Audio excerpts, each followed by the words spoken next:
안녕하세요. 꿀잠을 위한 꿀잠 연구소입니다. 여러분은 하루에 몇 시간씩 주무시나요?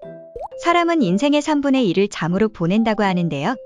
인간의 평균 수명이 80세에서 100세라고 할 때 약 26년 이상 잠을 잔다는 것입니다.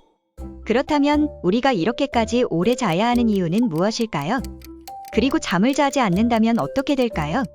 1964년 랜디 가드너라는 미국의 한 고등학생은 왜 잠을 자야 하는가에 대한 궁금증으로 학교 프로젝트 과제로 자기 자신을 대상으로 한 수면 중단 실험을 진행했습니다.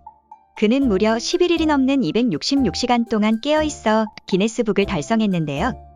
하지만 실험은 가드너의 생명에 위협을 줄 정도로 악영향을 끼쳤고 기네스북 관계자들은 인체의 위험을 초래할 수 있다고 판단하여 결국 실험을 중단하고 11일째의 실험을 마쳤습니다. 다행히 가드너는 14시간 정도의 긴 숙면 끝에 차차 컨디션을 회복하여 일주일 만에 보통의 수면 리듬을 회복했고 그 후 후유증은 없었다고 합니다.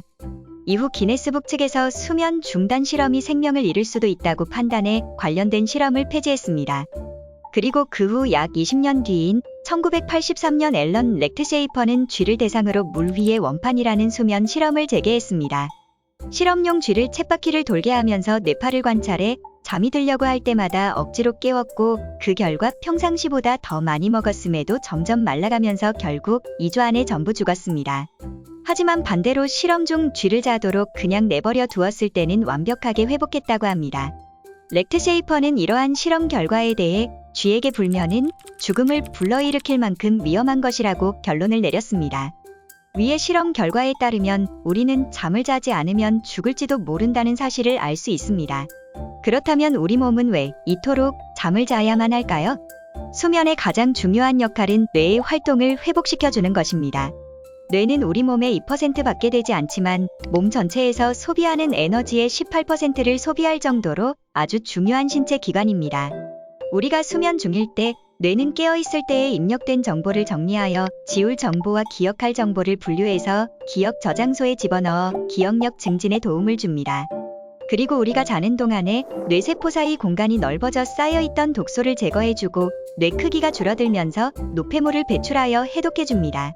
또한 잠을 자는 동안 우리의 몸은 백혈구의 활동을 활발하게 해서 부족한 면역 물질을 만들어내고 몸 안에 쌓인 피로 물질을 분해하며 잠에서 깨어났을 때 쓸 영양분을 준비합니다.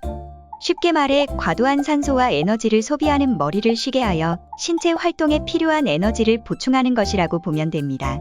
그리고 수면 중에 멜라토닌이라는 호르몬이 분비되는데 이는 활성산소를 중화시켜 노화 진행과 암, 치매를 예방해주고 해독 및 암세포에 대한 대항 적용 등 여러 가지 핵심적인 역할을 담당해 멜라토닌이 가장 많이 분비되는 오후 11시에서 오전 3시 사이에는 잠을 자는 것이 좋습니다. 마지막으로 수면은 체중 관리에도 좋습니다. 수면 부족은 포만감을 느끼게 하는 호르몬의 수치를 낮추고 식욕을 촉진하는 호르몬 수치를 증가시켜 폭식이나 야식을 유발합니다. 이런 현상을 방지하기 위해서는 일정 시간에 잠을 자고 일어나는 규칙적인 생활 습관을 가지는 것이 좋습니다. 오늘은 수면의 중요성을 알려드리기 위해 잠을 안 자면 어떤 현상이 나타나는지에 대한 실험 내용과 잠을 자야 하는 이유에 대해 알려드렸는데요. 오늘 이 영상이 여러분의 건강한 수면 생활에 도움이 되었으면 좋겠습니다. 그럼 저는 다음에 더 유익한 정보로 돌아오겠습니다. 모두 좋은 하루 보내세요.